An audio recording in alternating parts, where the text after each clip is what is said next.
ప్రత్యేకమైన కోడికలలో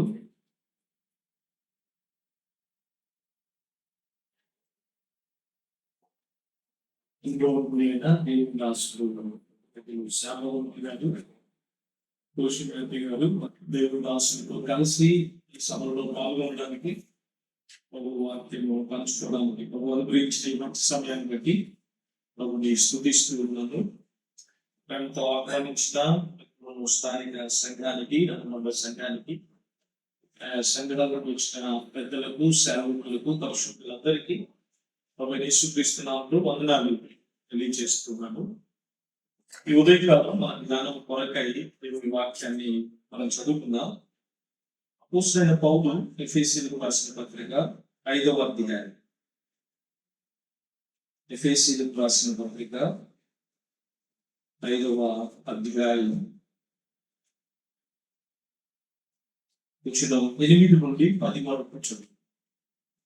ఎఫెసీయులకు రాసిన పత్రిక 5వ అధ్యాయం 8వ వచనం నుండి 10వ వచనం వరకు చదువుతాం. మీరు పూర్వమందు చీకటి అయి ఉంటుంది, ఇప్పుడైతే ప్రభువునందు వెలుగై ఉన్నది. వెలుగు ఫలము సమస్త విధములైన మంచితనము, నీతి, సత్యము వాటిలో నడుచుచున్నది. కనుక ప్రభువుకేది ప్రీతికరమైనదో దానిని పరీక్షించుచు వెలుగు సంబంధుల వలె నడుచుకోబడి. దేవుని సహాయం కొరకై మాట నేను కూడా ప్రార్థన చేస్తాను. తదుపరి ఈ వాక్య భాగాన్ని మనం మాట్లాడుతాం. ప్రార్థన. పూజారుల వరకు మా ప్రియ తండ్రి, మీకు స్తోత్రములు చెల్లిస్తూ ఉన్నాం. నశించుకోవాల్సిన మమ్మల్ని ఈ ప్రియకుమారుడు క్రీస్తు యేసుని లోకానికి పంపుట ద్వారా రక్షించుకున్నందులకై స్తోత్రములు చెల్లిస్తూ పులివెందులలో ఈ స్వరక్తం ఇచ్చి మీరు ఏర్పరచుకున్న ఇప్పుడు సంఘమును బట్టి స్తోత్రములు.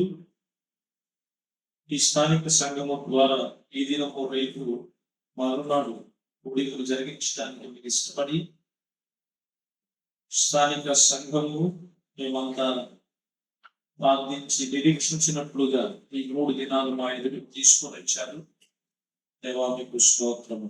మీ దాసులను శాంబవంతులు గారిని, కోశి గారిని క్షేమంగా తీసుకొని వచ్చారు. ఈ 3 దినాల సభలలో చేరి వచ్చిన మా అందరి క్షేమము కొరకై ఈ దాసులను విశేషంగా ఉపయోగించమని వేడుకుంటున్నాం. దినం ఆనంద కూడికలో ఈ మాటలు వినడానికి మేము సిద్ధంగా ఉండగా ఈ లేఖనాలు చదువుకున్నా మనుషుని మరుగుపరిచి ఈ ఆత్మ ద్వారా మా అందరితో మాట్లాడమని వేడుకుంటూ క్రీస్తు యేసు నామములో స్తోత్రములు చెల్లించి ప్రార్థన చేయించున్నాము తండ్రి. ఆమేన్. ప్రభునందు ప్రియమైన సహోదరులారా, సహోదరులారా, ఈ 3 దినాల ప్రత్యేకమైన సభలకు స్థానిక సంఘం మాదిరి కలిగిన పెద్దలు వారు కుటుంబాలకు సంబంధించిన సదస్సు అని వారు పేరు పెట్టి ప్రార్థన చేస్తూ వచ్చారు. ఈ ఉదయకాలం ఎఫెసీ పత్రికలో నుండి దేవుని వాక్యాన్ని ఆలకించడానికి 5వ అధ్యాయం 8 నుండి 10వ వచనం వరకు మనం చదువుతున్నాం. అపోస్తలుడైన పౌలు ఎఫెసీ పత్రికలో 5వ అధ్యాయంలో 6వ అధ్యాయంలో ఎక్కువగా కుటుంబాన్ని గురించి మాట్లాడాడు. 5వ అధ్యాయంలో భార్యాభర్తల మధ్య ఎటువంటి సంబంధం ఉండాలో, వారి బాధ్యతలు ఏంటో చాలా తేటగా చెప్పాడు. 22 నుండి మనం గమనించినప్పుడు, స్త్రీలారా మీరు మీ స్వపురుషులకు లోబడి ఉండండి అని చెప్పాడు. కుటుంబంలో ఉండవలసిన బాధ్యతలు, వాటిని 5వ అధ్యాయంలో మనం చూస్తాం. 6వ అధ్యాయంలో కూడా పిల్లలారా ప్రభువునందు మీ తల్లిదండ్రులకు విధేయులై ఉండుడి అని మాటలు కనపడతాయి. తండ్రులారా మీ పిల్లలకు కోపము రేపము. అంటే ఈ 5, 6 అధ్యాయంలో ప్రాముఖ్యంగా కుటుంబాలకు సంబంధించిన సంగతులు ఆత్మదేవుడు పౌలు ద్వారా రచించి ముద్రించి మనకు అందించడం జరిగింది. అయితే ఈ లేఖన భాగాల్లో నుండి అనగా ఎఫెసీ పత్రికలో నుండి కుటుంబంలో మనం ఎలా నడుచుకోవాలో మన నడక, ఇందులో ఎఫెసీ పత్రికలు ఎక్కువ నడకను గురించి చెప్పాడు. వెలుగులో నడవాలని, సత్యములో నడవాలని, అలాగే జ్ఞానం కలిగి నడవాలని, ఆత్మలో నడవాలని. ఆ వచనాలన్నీ కూడా 5వ అధ్యాయంలో ఎక్కువగా మనకు కనబడుతూ ఉన్నాయి.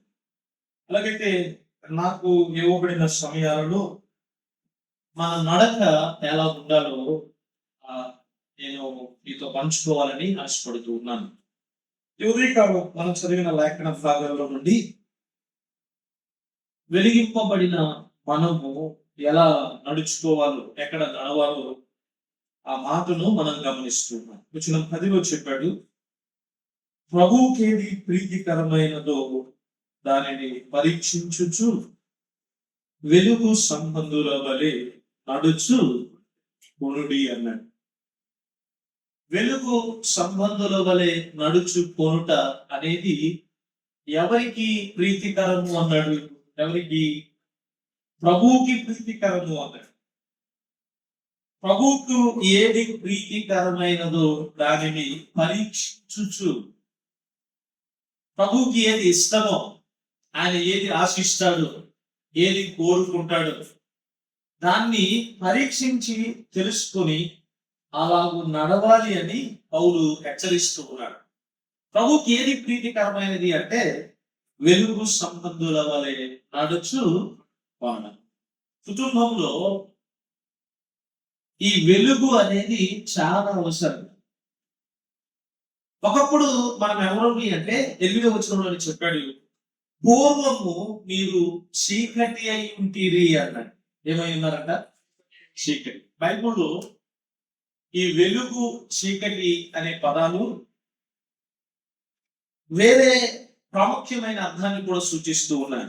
అనగా వెలుగు పరిశుద్ధతకు సాదృశ్యంగా ఉంది, చీకటి పాపానికి సాదృశ్యంగా. చాలా తేటగా చెప్పాడు. నీవు నేను పూర్వము ఎవరిని అంటే పౌరంటాడు, మీరు పూర్వమందు చీకటి అయి ఉంటిరి అన్నాడు. అనగా మనమందరము పాపములు చేసిన వారు. దాన్ని 2వ అధ్యాయంలో చాలా చక్కగా చెప్పాడు. 2వ అధ్యాయం 1వ వచనంలో, మీ అపరాధముల చేతను పాపముల చేతను మీరు చచ్చిన వారి ఉండగా.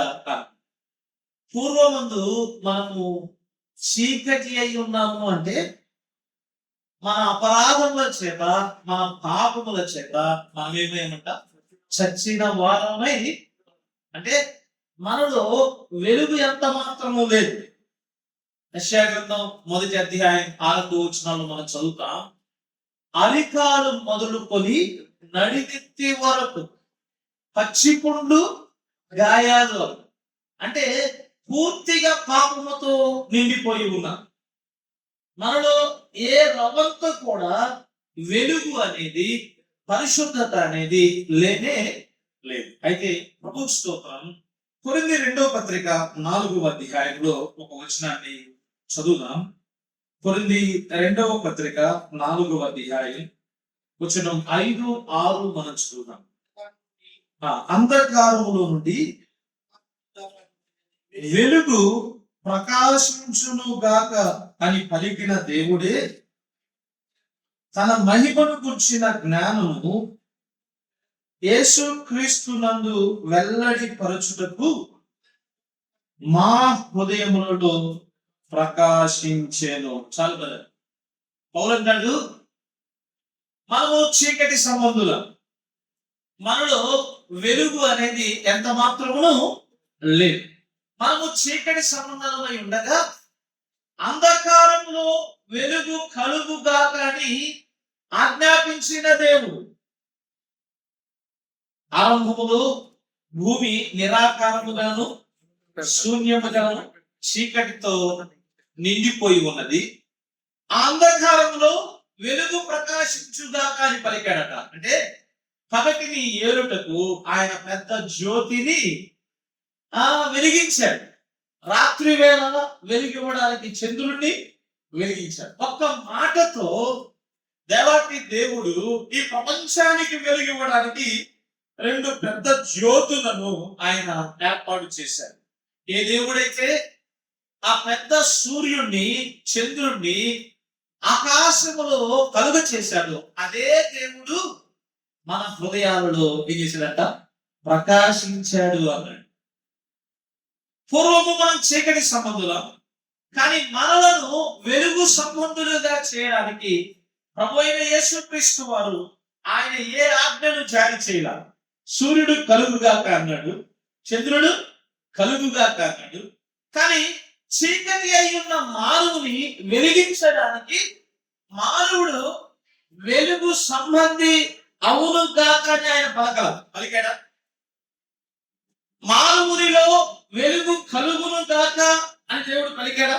లేదు లేదు. సాక్షాత్తు మానవుని వెలిగించడానికి వెలుగై ఉన్న దేవుడు మానవుడిగా దిగి రావలసి వచ్చి, చెప్పాలి అంటే మనను వెలిగించడానికి ప్రభు అయిన యేసుక్రీస్తు వారు మన చీకటి అనుభవం గుండా ఆయన వెళ్ళవలసి వచ్చింది. ఆలోచిస్తున్నారా? పూర్వం మనం చీకటి సంబంధులం, మనలో వెలుగు ఎంత మాత్రమును లేదు. అలాగైతే మనలను వెలిగించడానికి వెలుగై ఉన్న దేవుడు ఆయన మానవుడిగా అవతరించి అందరి పాపం కొరకై కలువరి శిలువలో చనిపోయిన ఆ సమయంలో ఆయన అంధకారాన్ని అనుభవించాడు. పచ్చ పగలు ఇక మీదట చీకటి, భయంకరమైన అంధకారం, భయంకరమైన చీకటి.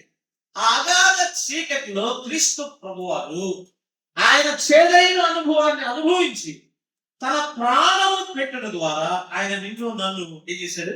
వెలిగించాడు. అంధకారములో వెలుగు కలుగుగా కానీ ప్రకాశించిన దేవుడు అంధకారములో ఉన్న నిన్ను నన్ను వెలిగించడానికి ఆయన అంధకారాన్ని అనుభవించి ఆ శ్రమను అనుభవించి మనను వెలిగించాడు. అందుకనే పౌలు అన్నాడు ఎఫెసీ పత్రిక 5:8, మీరు పూర్వము చీకటి అయి ఉంటుంది, ఇప్పుడైతే ఏమన్నారు? చదువుతారా? ఎఫెసీ పత్రిక 5:8. ఇప్పుడైతే ప్రభువునందు వెలుగై ఉన్నారు అన్నాడు. ఏంటంట? ఇప్పుడైతే ఎవరి యందు? ప్రభువునందు వెలుగై. సహోదరుడా సహోదరి, మనము పూర్వము చీకటి సంబంధులం, కానీ క్రీస్తు యేసు మనల్ని వెలిగించాడు. కాబట్టి మనము ఎవరు అంటే ప్రభువునందు వెలుగై ఉన్నాము. అదే మాటను తెస్సలోనికీయులకు రాసిన మొదటి పత్రిక 5:5 కూడా పౌలు రూఢిపరచడం మనం చూస్తాం. తెస్సలోనికీయులకు రాసిన మొదటి పత్రిక 5:5. మీరందరూ వెలుగు సంబంధులను పగటి సంబంధులై ఉన్నారు, మనము రాత్రి వారము కాము, చీకటి వారము. ఇప్పుడు మనం వెలిగించబడ్డాం. క్రీస్తు యేసు మన హృదయాలను వెలిగించాడు. కాబట్టి ఇప్పుడు మనం ఎవరము అంటే వెలిగింపబడిన ప్రతి ఒక్కరు కూడా వెలుగు సంబంధులే. దానిని పర్యాయ పదములు చెప్పాడు. వెలుగు సంబంధులు అనగా పగటి సంబంధం. అంటే వాళ్ళ చీకటి ఎంత మాత్రమును లేదు. మనం చీకటి వారము. ఈ ఉదయకాలం కూర్చున్న వారిలో, లేక మాటలు ఆలోచిస్తున్న వారిలో, ఇంకా చీకటిలోనే ఉన్నవారు ఎవరైనా ఉంటే చీకటి ఏ మాత్రం క్షేమాన్ని కలిగించదు. చీకటి మేలంటారా నష్టం అంటారా? చీకటిలో ప్రమాదాలు జరుగుతాయి, చీకటిలో కష్టాలు ఎదురవుతాయి, చీకటిలో ఇబ్బందులు ఎదురవుతాయి.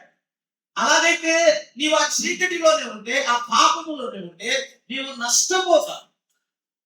నిన్ను వెలిగించడానికి ప్రభువైన యేసుక్రీస్తు వారు ఆయన ఇష్టపడుతూ చీకటిలో ఉన్న మనలను ప్రభు వెలిగించాడు. మన పగటి సంబంధము అన్నాడు. పేతురు కూడా విషయాన్ని తన పత్రికలో రాస్తూ చెప్పాడు. పేతురు రాసిన మొదటి పత్రిక 2:9 మనందరికీ చాలా కంఠస్థమైన లేఖన భాగం అది.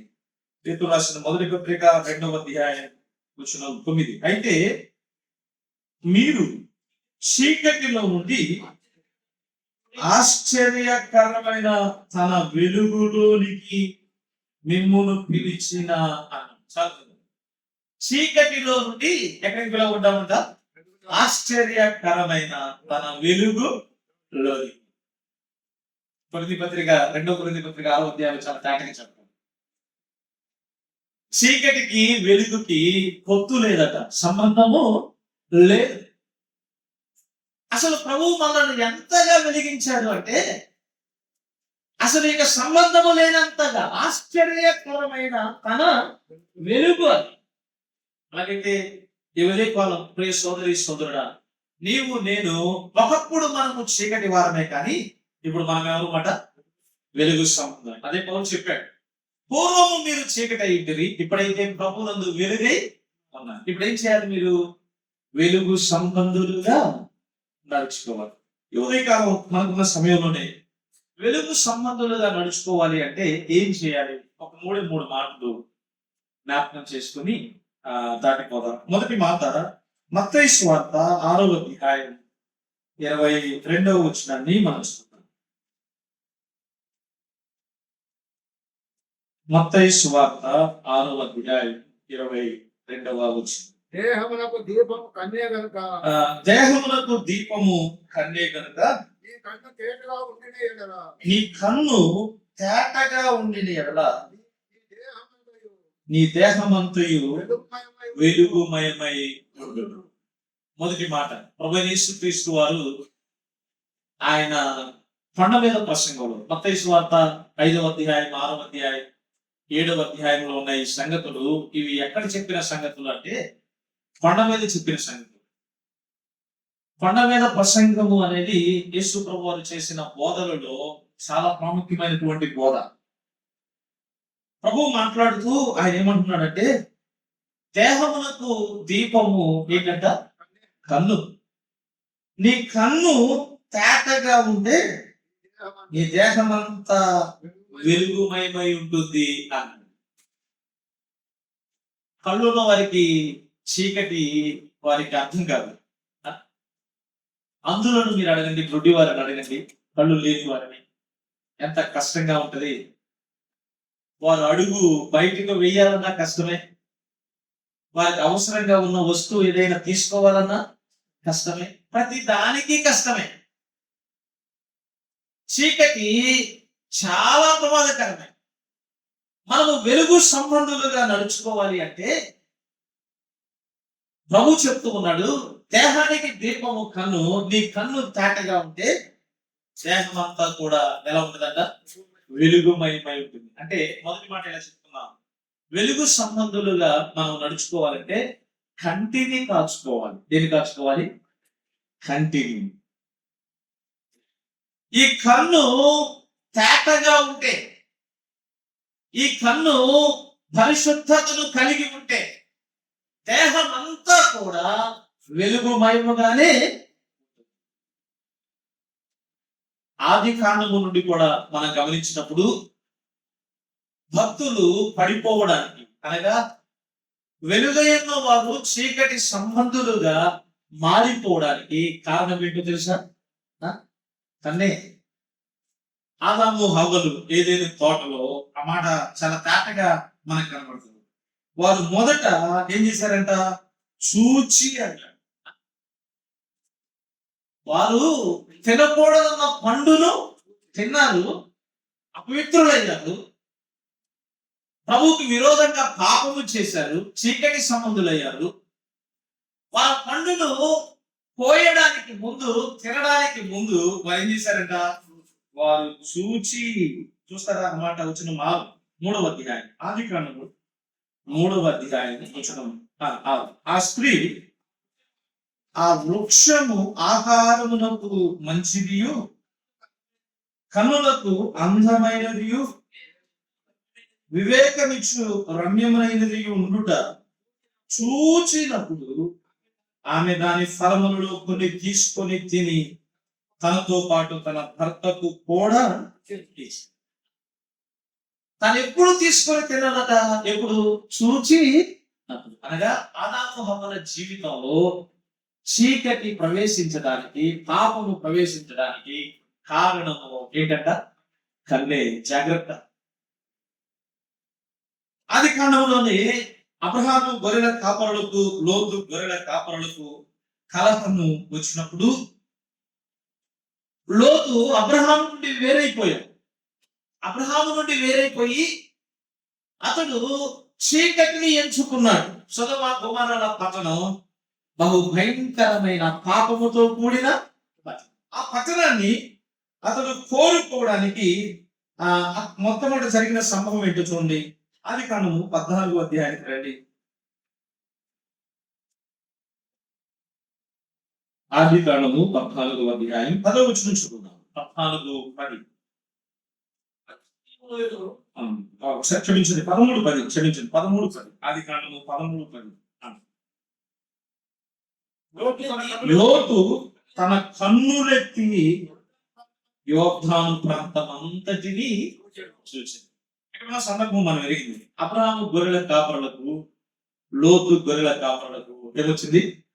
కలహం వచ్చింది, సమస్య వచ్చింది. ఆ సమయంలో ఆత్మీయుడైన అబ్రహాము లోతుతో, వారి గొర్రెల కాపరులతో కలుసుకుని, మనము సహోదరుల మధ్య ఏముండకూడదంట? కలహం ఉండకూడదు అని చెప్పి, ఇదిగో ఈ దేశం అంతా మన ఎదుట, నీవు కుడివైపుకు వెళ్తానంటే నేను ఎడమ వైపుకు వెళ్తాను, లేదు నీవు ఎడమ వైపుకు వెళ్తానంటే నేను కుడివైపుకు వెళ్తాను. కాబట్టి మొదటి అవకాశం నీదే. లోతు నువ్వే కోరుకో అంటే, లోతు ఏ పట్టణాన్ని కోరుకున్నాడు? సొదొమ గొమొర్రాల. అతడు ఎందుకు దాన్ని కోరుకున్నాడు? అక్కడికి వెళ్ళిన తర్వాత ఆయన ఎంత భ్రష్టమైపోయాడు మన మీద. ఒకప్పుడు లోతు అబ్రహాముతో పాటు ఆధ్యాత్మిక జీవితంలో కొనసాగిన వాడు, ఆత్మీయంగా నడుస్తున్నవాడు, వెంబడిస్తున్నవాడు. కానీ ఆ తదుపరి అతడు చీకటిలోనికి వెళ్ళిపోయాడు. కుటుంబం అంతా చీకటిలోనికి వెళ్ళిపోయి, కారణం ఏంటి అంటే వచనం 10. లోతు కన్నులెత్తి ఆ సొదొమ గొమొర్రా పట్టణాలను చూశాడు.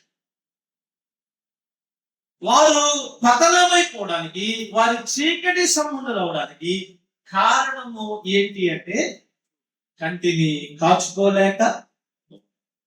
అందుకని ప్రభు చాలా తేటగా చెప్తున్నాడు, దేహమునకు దీపము ఏంటంట? కన్ను. నీ కన్ను తేటగా ఉంటే నీ దేహం అంతా కూడా వెలుగుమయమై ఉంటుంది అన్నాడు. యెహోషువ గ్రంథంలో ఇశ్రాయేలీయులు వారు యెరికో పట్టణాన్ని యుద్ధం చేయకుండా జయించారు. ఆ తదుపరి హాయి అనే పట్టణం మీదకు వెళ్ళి వారు యుద్ధము చేసి ఓడిపోయారు. యుద్ధము చేసి ఓడిపోయినప్పుడు యెహోషువ దేవుని సన్నిధిలో ప్రార్థన చేస్తున్నాడు, ప్రభువా ఎందుకు ఇలా జరిగింది ఏంటి అన్నప్పుడు ప్రభు ఆ విషయాన్ని బయలుపరిచాడు. 7వ అధ్యాయానికి రండి. యెహోషువ గ్రంథం 7వ అధ్యాయం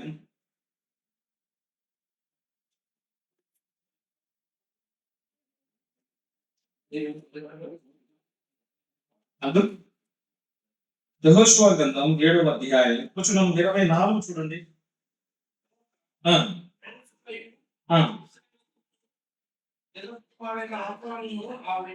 ఆ వెండిని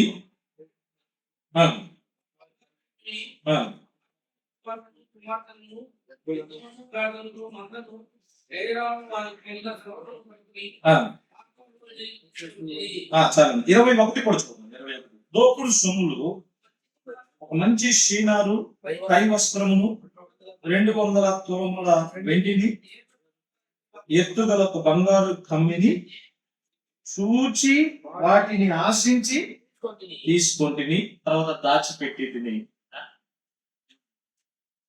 కారణం ఏంటి? ఎందుకు హాయి మీద ఓడిపోయారు? హాయి మీద ఓడిపోవడానికి కారణం ఏంటి అని యెహోషువ ప్రభు సన్నిధిలో ప్రార్థన చేయగా, ఇదిగో మీ మధ్య శాపగ్రస్తమైన దాన్ని దొంగిలించిన వాడు ఎవరు అంటే ఆకానే. ఆకాను ఆశించాడు అంట, దొంగిలించాడు అంట, దాచి పెట్టాడు.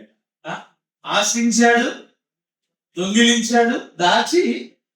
ఈ మూడు జరగడానికి ముందు 21వ వచనంలో చెప్పాడు, అతడు చూచి ఏం చేశాడంట? అతడు చూచి. కోరిక అపహరించాలి, దొంగిలించాలి అనే కోరిక హృదయంలో ఎప్పుడు కలిగిందంటే కంటితో చూసిన. ఆ కోరికను నెరవేర్చాడు, దాచిపెట్టాడు. అలాగైతే ఈ ఉదయకాలం మనము వెలుగు సంబంధులుగా నడుచుకోవాలి అంటే కంటిని జాగ్రత్తగా కాచుకోవాలి. కన్ను చాలా ప్రాముఖ్యమైనది సహోదరుడు.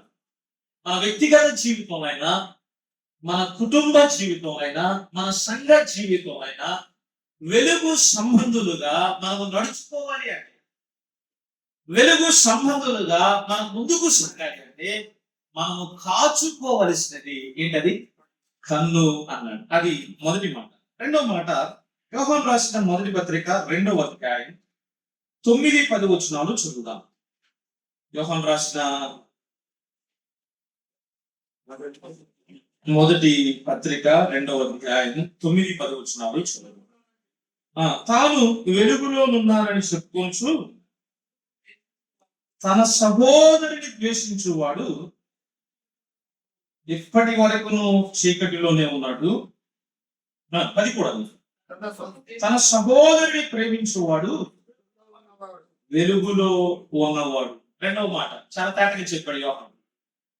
ఒకటి, వెలుగు సంబంధులుగా నడుచుకోవాలి అంటే దేన్ని కాచుకోవాలంట? కంటిని కాచుకోవాలి. ప్రభు చెప్పిన మాట, దేహమునకు దీపము కన్నే కనుక కన్ను తేటగా ఉన్న ఎడల దేహం అంతా కూడా వెలుగుమయమై ఉంటుంది అని. ఇప్పుడు రెండవ మాట, వెలుగులో నడవాలి అంటే సహోదరుని ప్రేమించాలి అన్నాడు. చాలా తేటగా సూటిగా చెప్పాడు. తన సహోదరుని ప్రేమించువాడు ఎక్కడున్నాడంట? వెలుగులో ఉన్నాడు.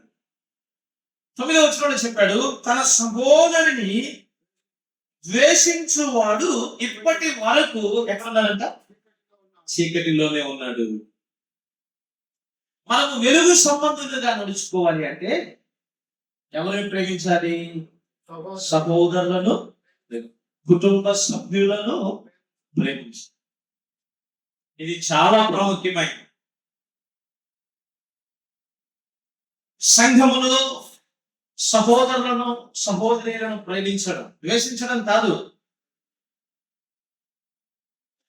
ఆ బ్రదర్తో నేను మాట్లాడాను బ్రదర్, ఆయనకి నేను వందనాలు చెప్పనండి, అసలు వారికి ముఖం చూపించడానికి కూడా నాకు ఇష్టం లేదండి అంటున్నాము అంటే మనం ఇంకా ఎక్కడ ఉన్నాము? అంతే. చాలా తేటగా చెప్పాడు యోహాను. తోటి సహోదరుని ద్వేషించువాడు, సహోదరుని ప్రేమించలేని వాడు ఇంకా చీకటిలోనే ఉన్నాడు. ఉదయకాలం ప్రియ సోదరుడు, కుటుంబంలో సభ్యుల మధ్య ఈ ప్రేమానురాగాలు ఉన్నాయా? చాలా తేటగా చెప్పాడు. ఆరంభంలో పరిచయ వక్తులుగా మనం చెప్పుకున్నాం. తల్లిదండ్రుల మధ్య ప్రేమ ఉన్నది, అన్నదమ్ముల మధ్య ప్రేమ ఉన్నది, భార్యాభర్తల మధ్య ప్రేమ ఉన్నది, మనవ సంతానానికి తాత అవ్వలకు మధ్య ప్రేమ ఉన్నది, అక్క కోడల మధ్య ప్రేమ ఉన్నది. మరి ఈ ప్రేమానురాగాల మధ్య కుటుంబంలో మనం ఎవరిని ఎలా ప్రేమిస్తున్నాం? కుటుంబంలో అత్తను ద్వేషిస్తున్నామా? కుటుంబంలో కోడండ్రను ద్వేషిస్తున్నామా? కుటుంబంలో యజమానులను ద్వేషిస్తున్నామా? కుటుంబంలో తల్లిదండ్రులను ద్వేషించే పిల్లలు కూడా ఉన్నారు. తల్లిదండ్రులను దూషించేవారు, ద్వేషించేవారు కూడా ఉన్నారు. అలాగైతే ఒకవేళ మీరు తీర్మానం చేసి ఉండొచ్చు, కానీ దేవుని వాక్యం సెలవిస్తుంది, తన సహోదరుని లేక కుటుంబ సభ్యులను ద్వేషించువారు వారింకను ఎక్కడున్నారట? చీకటిలోనే ఉన్నారు. వెలుగులో ఉండాలి అంటే మన తోటి సహోదరులను, సహోదరులను, కుటుంబ సభ్యులను మనం ఏం చేయాలి? ప్రేమించాలి. మన ప్రభువైన యేసుక్రీస్తు వారు యోహాను సువార్త 13వ అధ్యాయం మేడగదిలో యేసు ప్రభువారు ఉన్నప్పుడు ఆయన ఎంతగా ప్రేమించాడో శిష్యులను చూడండి. యోహాను సువార్త 13వ అధ్యాయం కొంచెం 34-35 చూద్దాం. యోహాను సువార్త 13వ అధ్యాయం 34-35. మీరు ఒకరినొకరు ప్రేమింపవలనని కొత్త ఆజ్ఞ ఇచ్చుచున్నాను. నేను మిమ్మును ప్రేమించినట్టే మీరు ఒకరినొకరు ప్రేమింపవలను. మీరు ఒకరి ఎడల ఒకడు ప్రేమ గలవారైన ఎడల దీన్ని బట్టి మీరు నా శిష్యులని అందరూ తెలుసుకొందురని యేసు ప్రభువు చెప్తున్నాడు. మీరు ఒకరినొకరు ప్రేమించుకోవాలి అని ఆజ్ఞాపిస్తున్నాడట. ఎలాగూ ప్రేమించుకోవాలి చెప్పాడు. నేను మిమ్మల్ని ప్రేమించినట్లుగా మీరు ఒకరినొకరు ప్రేమించారు. ప్రభు చెప్పిన మాటే. చాలా లేఖన భాగాల్లో ప్రభు ఆ మాటను ప్రస్తావించారు. ఒకరినొకరు ప్రేమించుకోవాలి. ఆ ప్రేమ ప్రభు మాటలతో చెప్పాల. యోహాను మొదటి పత్రికలో కాబోలు 3వ అధ్యాయం 14 వచ్చిన అనుకుంటా. నాలుగుతోనూ మాటతోనూ కాక క్రియతోనూ సత్యముతోనూ ప్రేమింతుము అన్నాడు. చాలాసార్లు ప్రేమను మాటలతో చెప్పడం సులువే. అన్నా మీరంటే నాకు ఎంత ప్రేమ అన్నాను, నేను మిమ్మల్ని ఎంత ప్రేమిస్తున్నానో తెలుసా, మీరంటే నాకు ఎంత ఇష్టమో తెలుసా అని ఆ మాటలతో ప్రేమను వ్యక్తపరచడం చాలా సులువే. అది ఇలా కూడా చేయొచ్చు. హృదయంలో ద్వేషం పెట్టుకొని పగ పెట్టుకొని పైకి మాటలతో నేను నిన్ను ప్రేమిస్తున్నాను అని చెప్పడం సాధ్యమే. కానీ లేఖనాలు ఏం చెప్తున్నాయంటే మీ ప్రేమ క్రియలతో కూడినదై ఉండాలి. ప్రభు శిష్యులను ఎంత ప్రేమించాడు అంటే యోహాను సువార్త 13వ అధ్యాయంలో యేసు ప్రభువు ఏం చేశాడు? మేడగదిలో శిష్యుల పాదాలు కడిగాడు. ఆయన వారిని ఎంత ప్రేమిస్తున్నాడో, వారి పట్ల ఎంత ప్రేమను కలిగి ఉన్నాడో ఆ ప్రేమను వారి పాదాలు కడుగుడు ద్వారా ప్రేమను వెల్లడి పరిచాడు. విశేషం ఏంటంటే శిష్యుల పాదాలు కడిగినప్పుడు ఆ 12 మందిలో ఇస్కరియోతు యోధ కూడా ఉన్నాడు. ఎవరున్నారు? ఇస్కరియోతు యోధ. 11 మందిని కడిగి, యోధ నేను నీ పాదాలు కడిగిన అన్నాడా? నువ్వు నన్ను అప్పగించేవాడివి, నన్ను అమ్మేసేవాడివి, కాబట్టి నీవు మాత్రం నేను నిన్ను ప్రేమించను, నీ పాదాలు కడగను అని ప్రభు చెప్పాడా? లేదు. పేతురు పాదాలు, యోహాను పాదాలు, మిగిలిన శిష్యుల పాదాలు ఆయన ఎలా కడిగాడో, ఎలా తుడిచాడో ఇస్కరియోతు యోధ పాదాలు కూడా అలాగే ఆయన. ఈ ఉదయకాలం వెలుగు సంబంధులుగా మనం నడుచుకోవాలి అంటే అది కుటుంబం అయినా, వ్యక్తిగత జీవితం అయినా, సంఘ జీవితం అయినా, రహస్యం ఏంటంటే తోటి సహోదరులను లేక కుటుంబ సభ్యులను మనం ఏం చేయాలి? ప్రేమించాలి. ఆ ప్రేమ మాటలతో కూడిన ప్రేమ ఉండకూడదు, అది క్రియలతో కూడిన ప్రేమ. ప్రేమించేటప్పుడు షరతులు ఉండవు. యేసు ప్రభువు వారు కాళ్ళు కడిగే ముందు ఏం చెప్పాడు? మీరందరూ శుభ్రంగా కాళ్ళు కడుక్కొని రండి, శుభ్రమైన మీ పాదాలు ఆ తర్వాత నేను కడుగుతాను అన్నాడా? ఏమండి? ఆ షరతులు ఏమీ లేవు ప్రేమలో. ఆ లైవ్ లో వారు ఎలా ఉన్నారో అలా వారి పాదాలు. ఈ దినాల్లో అందరికీ చెప్పులు ఉన్నాయి. ఒక 15-20 సంవత్సరాల క్రితం వెనక్కి వెళ్తే అందరికి చెప్పులు ఉండేవే, కొందరికి మనం. ఇక ఒక 15-20 సంవత్సరాల క్రితమే అలాంటి పరిస్థితులు ఉంటే యేసు ప్రభువు వారు ఉన్న దినాల్లో ఎలాంటి పరిస్థితులు ఉండేవి? వారికి చెప్పులు ఉన్నాయో లేదో. మనలాగా సిమెంట్ రోడ్లు, తార్ రోడ్లు ఉన్నాయా? అంటే వారు నడిచినప్పుడు వారి పాదాలకు ఎంత మలినం ఉందో, ఎంత దుర్గంధం ఉందో. అవునా? చెప్పులు లేకుండా నడిస్తే వీధుల్లో పశువులు విసర్జించే అన్ని, ఇక అన్ని ఉంటాయి. వాటన్నింటి తొక్కుతా ఒకసారి నడిచి ఉంటారు. అది కాక వారు నడిచింది ఎక్కడ? యేసు ప్రభు వారైనా యేసు ప్రభు వారితో ఉన్న శిష్యులైనా వారు ఎక్కడ నడిచారు? జాతీయ రహదారి. మేము ఉండే జాతీయ రహదారి దగ్గరగా ఉంటాం. మద్రాసు కలకత్తా హైవే దగ్గర ఎక్కడ నడిచారు? కొండల్లో, సముద్ర తీర ప్రాంతాలలో. సముద్ర తీర ప్రాంతాల్లో మీరు నడిస్తే ఎంత ఇబ్బందికరంగా ఉంటుందో తెలుసా? దుర్వాసన, చేపల కంపు, చచ్చిపోయినవన్నీ తీర ప్రాంతానికి వస్తాయి, బయటకు వస్తాయి. అంటే అశుభ్రమైన స్థలాల్లో వారు నడిచారు. ఇంక వారి పాదాలు ఎంత అశుభ్రం ఉంటే ఆలోచన చేయండి. ప్రభు అలాంటి అశుభ్రమైన పాదాలు చక్కగా అయినా కడిగాడు. అంటే షరతులు లేకుండా యేసు ప్రభు వారు వారిని ఏం చేశాడు?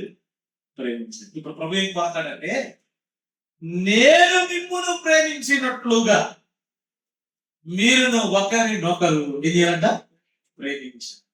వెలుగులో మనం నడవాలి అంటే ప్రేమించాలి. నీకు నచ్చినట్లుగా కాదు, నాకు నచ్చినట్టుగా ప్రేమిస్తున్నాను బ్రదర్, నాకు అనుకూలంగా ఉన్నట్లుగా, నాకు వసతి ఉన్నట్లుగా నేను ప్రేమిస్తాను అంటే అది సరిపోదు. ఎలా ప్రేమించాలి అంటే ప్రభు మనను ప్రేమించినట్లుగా మనము ప్రేమించాలి అని ఈ ఉదయకాలం ఆలోచన చేద్దాం. కుటుంబంలో సభ్యులను ప్రేమిస్తున్నావా? ఒకవేళ నీ బాధ్యత, నీ పాత్ర ఏంటో కుటుంబంలో తండ్రిగా ఉన్నావా? పిల్లల్ని ప్రేమిస్తున్నావా? ప్రభువులే ఒక యజమానిగా ఉన్నావా? నీ భార్యను ప్రభువులే ప్రేమిస్తున్నావా? కుటుంబంలో ఒక తాతగా ఉన్నావా? మనవ సంతానాన్ని అందరినీ సమానంగా ప్రేమిస్తున్నావా? నీ బాధ్యత ఏంటి? ఒక యజమానురాలుగా నీ యజమానిని ప్రేమిస్తున్నావా? నీ పిల్లలను ప్రేమిస్తున్నావా? కుటుంబంలో మన ప్రాణాలురాగాలు ఎలా ఉన్నాయి? వెలుగు సంబంధులుగా మనం నడుచుకోవాలి అంటే దేవుని వాక్యం సెలవిస్తుంది, తన సహోదరుని ప్రేమించువాడు వెలుగులో ఉన్నాడు. రెండు మాటలు చూస్తాను. ఒకటి, వెలుగులో నడవాలంటే ఏది కాచుకోవాలంట? కంటిని కాచుకోవాలి. నీ కన్ను తేటగా ఉంటే దేహమంతా వెలుగుమయమై ఉంటుంది అన్నాడు. రెండవది, ప్రేమించాలి. తోటి సహోదరులను, కుటుంబ సభ్యులను మనం ప్రేమించినప్పుడు మనము వెలుగు సంబంధులుగా నడుచుకుందాం. మూడో మాట, ఆ మాటతో మనం ముగించుకుందాం. మత్తయి సువార్త 5వ అధ్యాయం 16వ వచనం చదువుదాం. మత్తయి సువార్త 5వ అధ్యాయం వచనం 16. మనుషుడు పరలోకమందున్న మీ తండ్రిని మహిమపరచునట్లు వారి ఎదుట మీ వెలుగు ప్రకాశింపనీయుడి. ప్రభు చెప్తున్న మాట, మీరు వెలుగు సంబంధులుగా నడుచుకోవాలి అంటే మూడో మాట, కొంచెం జాగ్రత్తగా దాన్ని అర్థం చేసుకుంటే మనకు అర్థమవుతుంది. సక్రియలు చేయుట ద్వారా మనం వెలుగులో నడవగలం. అక్కడ ఉదాహరణ చెప్పాడు. దీపము వెలిగించి దాన్ని ఎక్కడ పెట్టరంట? కొంచెం కింద, మంచం కింద పెట్టరు. పెడితే ప్రయోజనం లేదు. దాని ద్వారా ఎటువంటి వెలుగు ఎవరికి కలగదు. దాన్ని ఎక్కడ పెడతారు? దీపస్తంభం మీద పెడతారు. దీపస్తంభం మీద పెడితే అది అందరికీ ఏమిస్తుంది? వెలుగు ఇస్తుంది. అంటే దాన్ని ప్రభు అన్నాడు సత్క్రియలు అన్నాడు. ఏంటన్నాడు? సత్క్రియలు. మీరు సత్క్రియలు చేయటం ద్వారా మీ వెలుగు ప్రకాశిస్తుంది అన్నాడు. కుటుంబంలో సత్క్రియలు, సంఘములో సత్క్రియలు, సమాజంలో సత్క్రియలు. సత్క్రియ చాలా ప్రాముఖ్యమైనది. అన్నాడు కయ్యను హేబెలును చంపాడు. మొహం చిన్నపుచ్చుకున్నాడు, తలెత్తుకోలేకపోతున్నాడు. ప్రభు అడిగిన మాట ఏంటి? నీవు సత్క్రియ చేసిన ఎడల తలెత్తుకోనవా? తలదించుకున్నాడు, అవమానంగా ఉంది. అంటే అతడు చీకటిలో ఉండిపోయాడు. ఎవరు తలెత్తుకొని టీవీగా ముందుకు వెళ్తారు? అందరూ పెడతారా? దొంగలు, నరహత్య చేసే వాళ్ళందరూ తలెత్తుకొని టీవీకి వెళ్తారు. మరి ఒకలాంటి బిడియం ఉంటుంది, భయం ఉంటుంది, అవమానంగా ఉంటుంది, సిగ్గుగా ఉంటుంది. వారు తలెత్తుకొని. కానీ సక్రియలు చేసేవారు వారు ఏం చేస్తారు? తలెత్తుకుంటారు. వారి వెలుగు ప్రకాశిస్తుంది. నీవు సక్రియ చేసిన ఎడల తలెత్తుకొనవా అని. అలాగైతే మూడో మాట, వెలుగు సంబంధులుగా మనం నడుచుకోవాలి అంటే ఏం క్రియలు చేయాలంట? సక్రియలు. అండి 2-3 మాటలు చదువుతాం. యెషయా గ్రంథం 58వ అధ్యాయం. మనందరం బాగుగా ఎదిగిన లేఖన భాగమే. యెషయా గ్రంథం 58వ అధ్యాయం 7-8 వచనాలు కలిసి ఉన్నాయి, చదువుతారన్నా. నీ ఆహారము ఆకలి గొనిన వారికి పెట్టుటయు, నీ రక్త సంబంధికి ముఖము తప్పింపకుండుటయు, దిక్కుమాలిన పేదలను నీ ఇంట చేర్చుకున్నటయు, వస్త్రహీనుడు నీకు కనబడినప్పుడు వానికి వస్త్రములిచ్చుటయు, ఇది ఏ కదా నాకు ఇష్టమైన ఉపవాసము. అలాగు నీవు చేసిన ఎడల నీ వెలుగు వేకువ చుక్క వలె ఉదయించును. ఆ మాట గమనించు. అలాగు నీవు చేసిన ఎడల, ఏం చేస్తే? ఆకలి గొన్న వారికి అన్నం పెడితే, పేదలను ఇంత చేర్చుకుంటే, వస్త్రహీనుడు కనబడినప్పుడు వస్త్రాలు ఇస్తే. ఏంటివి? వస్త్రాలు ఇవ్వడం, అన్నం పెట్టడం, ఆదరించడం, ఆతిథ్యం ఇవ్వడం. ఏంటి ఇది? క్రియలు ఏంటండి? సత్క్రియలు. అలాగ నీవు చేసిన కదా నీ వెలుగు ఎలా ప్రకాశిస్తుందంట? వేకువ చుక్క వలె ప్రకాశిస్తుంది అన్నాడు. వెలుగు సంబంధులుగా మనం నడుచుకోవాలంటే సక్రియలు చేయాలి. ఇంట్లోనే అన్నం పెట్టాలి, బయట వారికి ఏం పెడతారు అండి? ఇంట్లో వారికే. వయసులో ఉన్నప్పుడు వారు వేసుకుని తింటారు లేండి. ఒకవేళ వారు వృద్ధులై వేసుకొని తినలేని పరిస్థితుల్లో ఉంటే పెట్టేవారు ఉన్నారా ఈ దినాలు? కోడలతో అల్లుంటూ దాకా వద్దులే, కొడుకులు కూతురులే అనుకున్నాం. సక్రియలు అన్నం పెట్టడం, వస్త్రహీనులకు ఏమి ఇవ్వడం? వస్త్రాలు ఇవ్వడం. ఇదే అధ్యాయంలోనే వచనం 10 చూడండి. వచనం 10 కూడా, ఆశించిన దానిని ఆకలి గొనిన వారికి ఇచ్చి, శ్రమపడిన వారిని తృప్తిపరిచిన యెడల చీకటిలో నీ వెలుగు ప్రకాశించును. చాలు. ఈ అధ్యాయంలో ఉపవాసముల గురించి చెప్పాడు. దానితో పాటు ఈ సక్రియలను ప్రస్తావించాడు. సక్రియలు. నీవు సక్రియలు చేస్తే వెలుగు సంబంధిగా నడుచుకుంటావు. వెలుగు సంబంధుల వలె మనము ముందుకు సాగగలం. సక్రియ, దాన్ని మంచి కార్యాలు అంటారు. కుటుంబంలో మంచి పనులు చేస్తున్నామా? ఇతరులకు ఇబ్బంది కలిగించే పనులు చేస్తున్నాం. యజమానిని ఇబ్బంది కలిగించే పని, యజమానురాలుని ఇబ్బంది కలిగించే పని, పిల్లల్ని ఇబ్బంది కలిగించే పని, తల్లిదండ్రులను ఇబ్బంది కలిగించే పని. ఈ దినాల్లో చాలా మంది పిల్లలు తల్లిదండ్రులకు కష్టాన్ని కలిగిస్తున్నారు, తల్లిదండ్రులను ఇబ్బందుల పాలు చేస్తున్నారు. అవి సక్రియలు కాదు, అది దుష్టక్రియ, దుష్టచర్య. అందుచేతనే నీవు వెలుగులో నడవలేకపోతున్నావు. కుటుంబములైనా సంఘములైనా ఏం చేయాలి తెలుసా? సత్క్రియలు చేయాలి. సమాజంలో కూడా సత్క్రియలు చేయాలి. కీడుకు ప్రతి కీడు ఎవరికి చేయకూడదన్నారు లేఖనాలు.